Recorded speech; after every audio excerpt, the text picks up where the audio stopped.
Tövhidin fəzilətlərindən 5-incisi isə tövhid qurtuluşun yoludur. Tariq ibn Abdullah el-Muharib radiyallahu anhdan gəlir ki, o buyurur, mən gördüm ki, Peyğəmbər sallallahu əleyhi və səlləm bir gün Zilməcəz bazarında idi. Onun üzərində qırmızı bir örtük var idi, paltar var idi. O deyir ki, ya eyyuhənnəs, qulu la ilahe illallah tuflihu. Ey insanlar, la ilahe illallah deyin, qurtulun.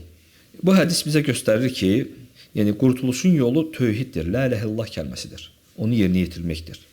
Qurtuluş insanı yəni həm bu dünyada qurtarır, həm axirətdə qurtarır.